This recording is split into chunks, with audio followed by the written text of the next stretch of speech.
Hello दोस्तों, welcome to positivity with माया। मैं हूँ आपकी दोस्त माया।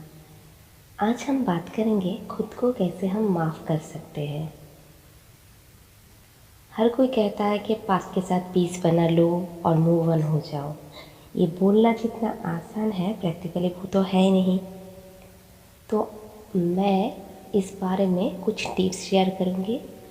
तो इसे जानने के लिए वीडियो को एंड तक देखें। अगर वीडियो पसंद आए तो उसे लाइक और शेयर करें। खुद को हमें माफ़ कर लेना चाहिए और खुद को माफ़ करने के लिए हमें चाहिए एम्पैथी, कंपैशन, काइंडनेस और अंडरस्टैंडिंग। हम सब गलतियाँ करते हैं क्योंकि हम इंसान हैं। As a human being we are imperfect. और फॉरगिवनेस जो है वो बहुत इम्पॉर्टेंट है टू आवर हीलिंग प्रोसेस। ये हमें गिल्ट, एंगर, शेम, सैडनेस को लेट गो करने में मदद करता है। तो ये बहुत ही डिफ़िकल्ट प्रोसीड्यूर है खुद को माफ़ करना। हम पास्ट में कहीं ना कहीं कभी ना कभी किसी को हर्ट कर चुके हैं या कुछ गलतियाँ कर चुके हैं या कभी कुछ उल्टा सीधा किसी को कह दिया जिससे कि हमें बाद में लगता है मैंने ऐसा क्यों किया। ये सब हर किसी के लाइफ में होता है और ये जो पास्ट का दर्द है, मिसडीड है, वो हमें मूव ऑन करने नहीं देता और हम उसी टाइम जोन में कैद होके रह जाते हैं। तो हमें हील करने के लिए और मूव ऑन करने के लिए मैं कुछ टिप्स शेयर करूँगी, लेकिन प्रैक्टिस आपको ही करना पड़ेगा। ये बहुत ही डिफ़िकल्ट प्रोसीड्योर है। और एक बात आप समझ लो, जो बचपन में आप जब साइकिलिंग सीखे थे, स्विमिंग सीखे थे, वो एक दिन में नहीं हुआ, आपको प्रैक्टिस करना पड़ा। वैसे ही खुद को माफ़ करना भी ऐसा ही एक प्रोसेस है, इससे हमें प्रैक्टिस करना पड़ेगा। तो फर्स्ट टिप क्या है, आपको इमोशन पर फोकस करना है। हमारे मन में जो इमोशन है उसे हमें एक्नॉलेज करना है कि हाँ, मैंने ये गलती की है, मैंने अपने पार्टनर के साथ ब्रेकअप किया है या कुछ गलत तरीके से पेश आया हूँ मैं, या पेरेंट के साथ कुछ ठीक से बन नहीं रहा, या कोलिग के साथ ठीक से बन नहीं रहा, या सपोज़ हमें डाइट करना था तो मैंने कुछ चीट डे कर लिया या कुछ ज़्यादा ही खा लिया, या ठीक से पढ़ाई नहीं किया, पढ़ाई के टाइम में मैंने कुछ मोबाइल ही देख लिया, वीडियो गेम कर लिया या कोई सोशल मीडिया के एंगेज हो गए। तो हमें क्या है, जो भी हमने किया उस इमोशन का हमें एक्नॉलेज करना है। हाँ, मैंने ये सब किया है, मैंने गलतियाँ की है और हमें क्या है, उस इमोशन को पहचानना है और उसे एक्नॉलेज करना है। बाद में क्या है, नंबर 2 टिप क्या है, हमें उस मिस्टेक को एक्नॉलेज करना है। मैंने पास्ट में जो मिस्टेक किए हैं या कुछ गलतियाँ की है, हमें उसे एक्सेप्ट करना है। जब तक हम एक्सेप्ट नहीं करेंगे कि मैंने ये किए हैं, हम मूव ऑन नहीं कर पाएंगे। हमें कभी भी डिनाइल मोड में नहीं रहना है। सपोज़ हाँ, मैं तो पढ़ाई कर रही थी, बाद में ना मेरा दोस्त आ गया। हाँ, मैं तो डाइट कर रही थी कि बाद में ना वो फैमिली का प्रोग्राम आ गया है। ऐसा कुछ नहीं है। हमें क्या है, एक्सेप्ट कर लेना है कि मैंने ही ये मिसडीड किए हैं। दूसरा क्या है, नंबर 3 टिप्स क्या है, हमें ये मानना है कि each mistake is a learning process, each mistake is a learning experience. ये भी हमको सोचना चाहिए। हर कुछ चीज़ में, लाइफ में जो भी होता है, नेगेटिव के साथ साथ पॉजिटिव साइड भी होता है। हमने जब मिस्टेक किए हैं, किसी से गलत तरीके से पेश आया हूँ या कुछ ठीक से काम नहीं किया, या जो हमारा जो लास्ट डेट था उस टाइम तक हमें काम ख़त्म नहीं कर पाए, हम जो पढ़ाई का कुछ शेड्यूल बनाया वो हम ठीक से नहीं कर पाए, जो भी है किसी से गलती से एंगर से या हेट्रेड के साथ बात किया है, हमें क्या करना है, उससे हमें सीखना है कि उस मिस्टेक से हमें सीखना है। क्या सीखना है? पॉजिटिव साइड सीखना है कि हाँ मैंने ये मिस्टेक किया है और इसका कॉन्सिक्वेंस ये है, तो हमें ऐसा नहीं करना चाहिए था। जब आप एक्नॉलेज करेंगे मिस्टेक को, तभी आप मिस्टेक से कुछ सीख पाओगे कि हमें ऐसा नहीं करना चाहिए था, हमें ऐसा नहीं करना चाहिए था। जब आप आगे बढ़ोगे तभी आपको पता चलेगा कि ऐसा आपको नहीं करना है। जब आपको पता चलेगा ऐसा नहीं करना है, आपके माइंड में जब ये सोच आएगा, तभी वो मिस्टेक का पॉजिटिव साइड होगा। जब तक आप डिनाइल मोड में रहोगे, मिस्टेक के एक्नॉलेज नहीं करोगे, तब तक आपको मिस्टेक के जो पॉजिटिव साइड है वो आपको दिखाई नहीं देगा। तो आपको क्या करना है, मिस्टेक का जो सीखने का प्रोसेस है, जो लर्निंग प्रोसेस है, उसे आपको देखना है। नंबर 4 टिप क्या है, visualise the mistake and its consequence. आपको क्या करना है, मिस्टेक को आपने पहचान लिए, मिस्टेक से आपको जो पॉजिटिव साइड है वो देख लिए। आपको क्या करना है, मिस्टेक का जो कॉन्सिक्वेंस है उसे सोचना है। जी मैंने तो अपने पार्टनर से ऐसा बर्ताव किया है, तो इसका कॉन्सिक्वेंस क्या हो सकता है, ब्रेकअप हो सकता है, कुछ दूरियां हो सकता है। फिर आप पेरेंट के साथ ऐसे पेश आए तो मम्मी पापा हार्ट हो सकते हैं, आपने पढ़ाई नहीं किया तो इससे क्या है, आपका एग्ज़ाम का रिज़ल्ट ख़राब आ सकता है।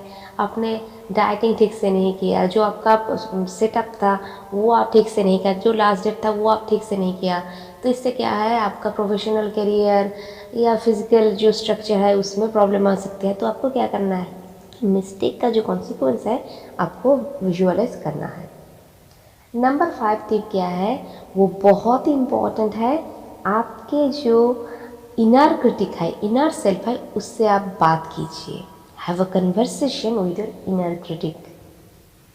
आपके जो इनर क्रिटिक है उससे आप बात कीजिए, तब आपको पता चलेगा कि आपने क्या क्या किया है। इनर क्रिटिक है, इनर क्रिटिक जो है ना, वो बहुत ही स्ट्रॉन्ग एंड सेल्फिश क्रिटिक है। वो आपके बारे में बिल्कुल झूठ नहीं बोलेगा, वो आपको हर वक्त बताएगा आपने ये गलती की है, ऐसे किया है, आपको तो ये होना है। तो आपको क्या है, इनर क्रिटिक से बात करना है।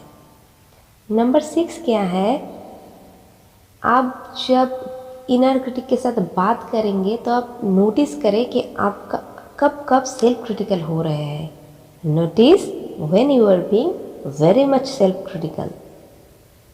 आप जब इनर क्रिटिक से बात करोगे ना, तो आपको इनर क्रिटिक आपको गिल्ट देगा, शेम देगा, एंगर देगा, सैडनेस देगा।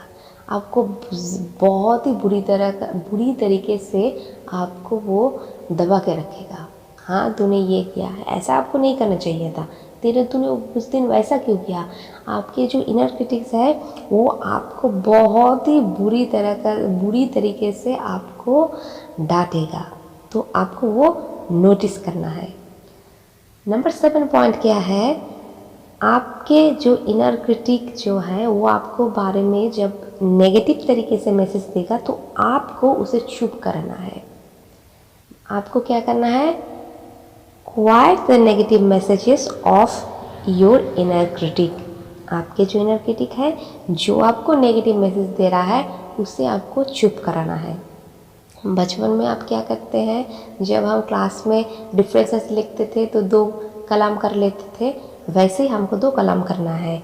लेफ्ट हैंड में लिखेंगे your side and right hand में लिखेंगे इनर क्रिटिक। तो आपको इनर क्रिटिक के जो पॉइंट है वो आप लिख लो, फिर बाद में उसे डिफेंड करने के लिए आपके मन में जो पॉइंट है उसे लिख लो। इनर क्रिटिक हर वक्त आपके बारे में बहुत ही क्रिटिकल रहेगा। आपको क्या है, इस नेगेटिव थॉट को आपके जो पॉजिटिव थॉट है उससे डिफेंड करना है।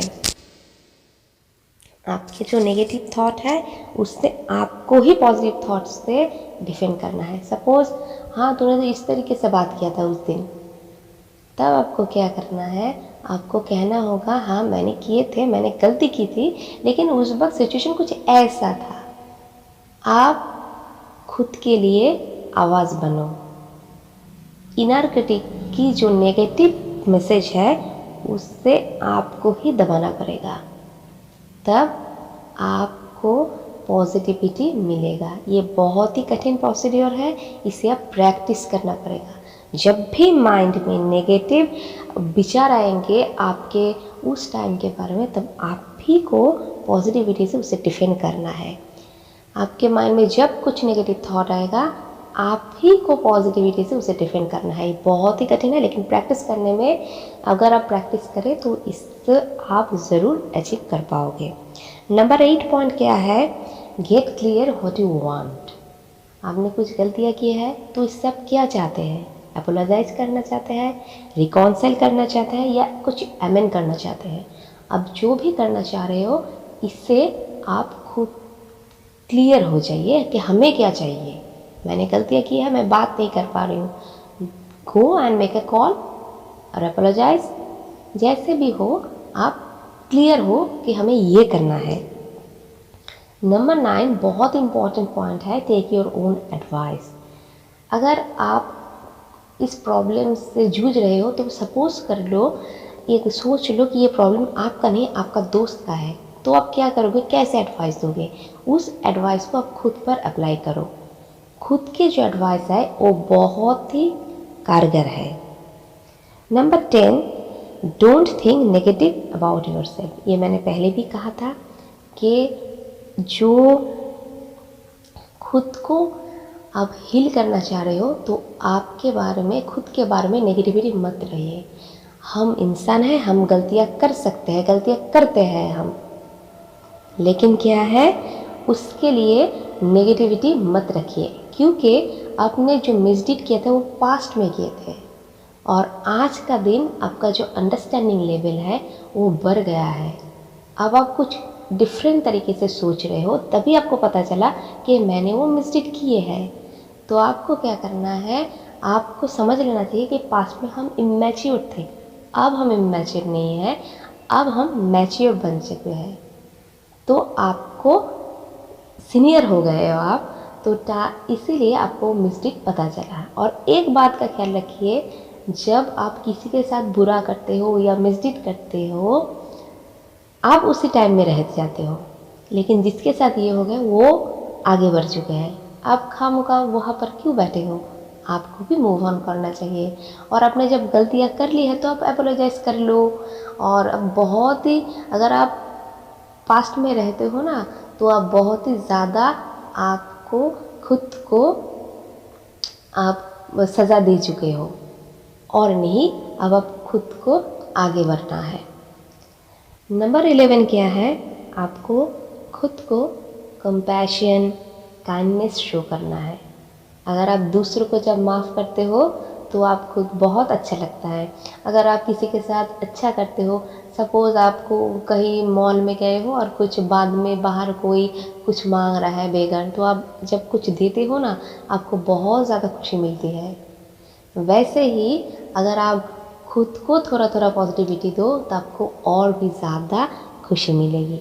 आप खुद को काइंडनेस शो करो, कंपैशन शो करो, तब भी आप खुद को माफ़ कर सकोगे। अगर आप खुद को माफ़ कर नहीं पाओगे तो कभी भी आगे नहीं बढ़ पाओगे, क्योंकि आपके लिए इस दुनिया में आपसे ज़्यादा इम्पोर्टेंट कोई नहीं है। अगर आप खुद को हील नहीं कर पाओगे तो कभी भी आगे नहीं बढ़ पाओगे। और खुद को हील करने के लिए सिर्फ एक ही तरीका है कि खुद को माफ़ करो। और number 12 most important, seek professional help. अगर आप खुद को माफ़ नहीं कर पा रहे हो, कुछ ज़्यादा ही सेल्फ क्रिटिकल बन रहे हो, कुछ ज़्यादा ही नेगेटिव बन रहे हो खुद के लिए, और कुछ भी तरीका काम नहीं आ रहा है, तो आप किसी प्रोफेशनल हेल्प लीजिए। वो आपको ज़रूर हेल्प करेगा। जैसे भी हो, आपको खुद को माफ़ करना है। एंड मोस्ट इम्पॉर्टेंट थिंग, इसे मैंने खुद के लाइफ में एक्सपीरियंस किया था, वो क्या है, खुद को अगर माफ़ करना है तो सरेंडर टू डिवाइन। एक बार स्पिरिचुअलिटी के रास्ते में आओ, कुछ पॉजिटिव मंत्रा सुनो, जैसे भी हो, मेरे भी कुछ मंत्र है, उसे भी आप सुन सकते हो, या जो भी आपको मन में है। एक बार स्पिरिचुअलिटी की लाइफ में आ जाओ, प्रोसेस में आओ, डिवाइन की जो पावर है उसे एक्नॉलेज करो, तो आप धीरे धीरे खुद को माफ़ कर पाओगे। एक बार माता रानी की शरण में आओ तो देखो, आप खुद को ज़रूर माफ़ कर पाओगे। खुश रहो, पॉजिटिव रहो। जय माता दी।